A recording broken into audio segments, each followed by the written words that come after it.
हे नमस्ते beautiful souls. मैं आई हूँ आप सबके लिए एक बहुत ही क्विक लव रीडिंग लेकर के, जिसमें कि हम 3 अलग अलग डेक्स यूज़ कर रहे हैं। इससे हम देखेंगे कि आपके रिश्ते की एनर्जी क्या है, ये है रोमांस एंजल्स की ओर से क्या मैसेजेस हैं और आपके पार्टनर जो हैं आपको क्या मैसेज देना चाह रहे हैं। मैं इन कार्ड्स में से 2 पाइल्स बनाऊंगी और उसके बाद में जो है आप पाइल सेलेक्ट करेंगे और हम आगे रीडिंग करेंगे, ठीक है। मैं यहाँ पर जो है कार्ड्स ले रही हूँ, आपके सामने ही निकालना चाह रही थी। फास्ट फॉरवर्ड इसलिए किया है कि वीडियो छोटा रहे।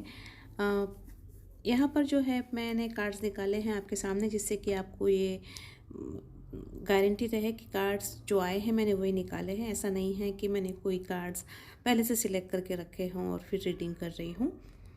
जो आपकी एनर्जी है जिससे मैच हो रही वही कार्ड्स हैं। आपके सामने ही कार्ड्स निकाले हैं मैंने, और अब आप चाहे वो पाइल सेलेक्ट कर सकते हैं, पाइल 1 और पाइल 2, और उसके बाद में हम आपके कार्ड्स खोल करके देखते हैं।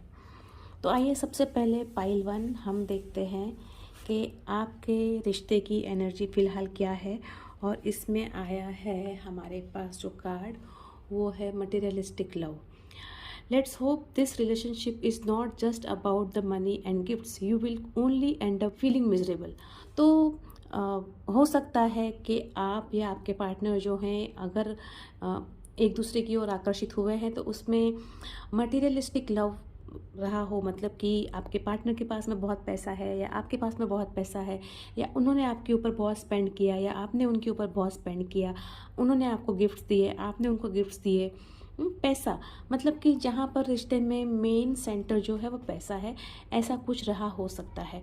और अगर ऐसा है तो फिर जो है आपको उसके ऊपर कंट्रोल लाने की ज़रूरत है, क्योंकि ऐसे रिश्ते आम तौर पर जो हैं जल्दी ख़त्म हो जाते हैं और उसमें जो है दुख के अलावा और कुछ नहीं मिलता है।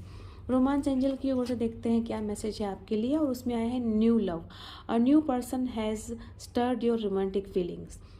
तो 2 पॉसिबिलिटीज़ हैं, या तो ये इंसान जिसने आपको गिफ्ट दे करके बहुत ज़्यादा प्रभावित कर लिया है और वो आपके जीवन में आना चाह रहा है अपना मटेरियल इन्फ्लुएंस आपके ऊपर देख करके, और इसीलिए ये न्यू लव आया है कि वो आपको प्रभावित करना चाह रहे हैं। या ये भी हो सकता है कि इस मटेरियलिस्टिक लव से जो है आप जो है अब आपको पता चल गया कि सच्चाई क्या है, और कोई नया इंसान जो है वो आपके लाइफ में आ रहा है और उसको आप वेलकम करने की तैयारी करें। दोनों पॉसिबिलिटीज़ हैं। आइए मैसेजेस देखते हैं क्या है। I want to get the love, the spark, the fun and the romance back in to my love life. तो डेफिनेटली जब बात यहाँ पर ऐसी है कि ऑलरेडी एक उस स्टेज पर पहुँच गया है कि जहाँ पर आप जो है एक दूसरे को सिर्फ प्यार ना दे, मतलब कि जहाँ पे सिर्फ प्यार ही ऐसी चीज़ नहीं है जिसने आपको बांधा हुआ है, तो फिर जो है वो जो स्पार्क है, जो रोमांस है, वो डेफिनेटली मिसिंग लग रहा होगा। तो आपके पार्टनर का यही मैसेज है आपके लिए कि वो वही प्यार, वही स्पार्क, वही फन, वो रोमांस चाहते हैं अपने लाइफ में वापस। I am protecting myself and you, my defences are up, I am in self protection mode. तो हो सकता है कि आपके पार्टनर ने अभी फ़िलहाल अपने आप को एक सेल्फ प्रोटेक्शन मोड में डाला हुआ है, और क्योंकि वो शायद नए हैं तो वो ठीक से अभी जानते नहीं हैं कि आपको किस तरह से खुश किया जाए, आपको क्या बातें अच्छी लगेंगी, क्या बात नहीं अच्छी लगेगी। इसलिए ये हो सकता है कि उन्होंने अपने आप को ये सेल्फ प्रोटेक्शन मोड पे डाला हुआ है। तो इन ऑल बात यही है पाइल नंबर 1 कि अपने आप को टटोलिए, अपने मन को टटोलिए, और अगर एक गलत रिश्ते में है तो नए रिश्ते को शुरू होने दीजिए, और अगर नया रिश्ता गलत चीज़ों के साथ शुरू हो रहा है तो उस पर भी ब्रेक लगाइए। आइए पाइल नंबर 2 हम देखते हैं कि आपके रिश्ते की एनर्जी क्या है, और उसमें आया है shadow work. The relationship will trigger you to express your shadow side, there is much you can learn.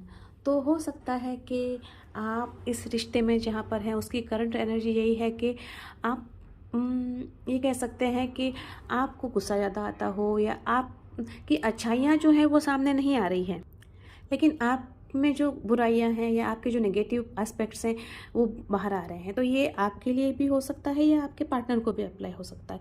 तो आप दोनों में से किसी को ऊपर पर ये बात ऐसे लागू हो रही है कि आपकी जो अच्छाइयाँ हैं या जो आपकी पॉजिटिविटी है वो बाहर ना आकर के आपकी नेगेटिविटी बाहर आ रही है, या आपको कुछ डर है आपके पार्टनर को खोने का, या आपको ऐसा लगता है कि आपके पार्टनर आपको छोड़ देंगे, या आपके पार्टनर को ये लगता है कि आप उनको छोड़ देंगे। तो ये सारे जो डर हैं, जो नेगेटिव फीलिंग्स हैं, वो जो है इस रिश्ते को ओवर पावर किए हुए है।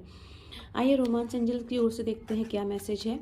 और इसमें आया है wedding, this situation involves marriage. तो बस आपको इससे बाहर आना है, शेडो वर्क करना है, आपकी जो नेगेटिविटी है उसको दूर करना है, रिश्ते में एक सच्चाई को लेकर के आना है, रिश्ते में एक ट्रस्ट को लेकर आना है। और जब वो ट्रस्ट को लेकर के आएंगे तो डेफिनेटली आप अगर चाह रहे हैं कि आपके पार्टनर से आपकी शादी हो तो वो बहुत जल्दी आपके पार्टनर से आपकी शादी हो जाएगी। अब जो है हमारा यहाँ पर कार्ड, आपका मैसेज क्या है आपके लिए। I am manifesting healthy changes in our relationship which will enable us to take the right decisions. It is time to take the right call. देखिए बिल्कुल सही कार्ड आया है कि यहाँ पर शेडो वर्क की ज़रूरत है। अगर आप में कहीं पर कोई फियर है, कोई कॉम्प्लेक्स है, कोई डर है, कोई ट्रस्ट इश्यूज़ हैं, तो इनके ऊपर आपको काम करने की ज़रूरत है। और यहाँ पर यही आपके पार्टनर कह रहे हैं कि वो चाह रहे हैं कि वो वही मैनिफेस्ट कर रहे हैं कि हेल्दी चेंजेस आपके रिश्ते में आए, जो सारा गलत चीज़ें या गलत बातें या गलत समझ है उन सब से बाहर आया जाए और आप जो है एक दूसरे को सही तरीके से समझें। नेक्स्ट देखते हैं कार्ड क्या है। You are my wish fulfilment, you are the pot of gold at the end of the rainbow, right. तो आपके पार्टनर के लिए आप सब कुछ हैं, आप सबसे बड़ी खुशी हैं उनके लिए, आप उनके लिए सबसे बड़ी विश फुलफिलमेंट है, और इसीलिए वो आपसे शादी करना चाहते हैं। लेकिन उसके पहले वो चाहते हैं कि आपके रिश्ते में जो कोई भी गड़बड़ है, जो कोई भी अनबन है, जो कोई भी नासमझी वाली बातें हैं, वो सब दूर हो जाए। So this is all from me, pile number 1 and pile number 2। I hope आपको ये रीडिंग पसंद आया होगा। हम मिलेंगे फिर से, तब तक के लिए bye bye and take good care of yourself. Thank you so much.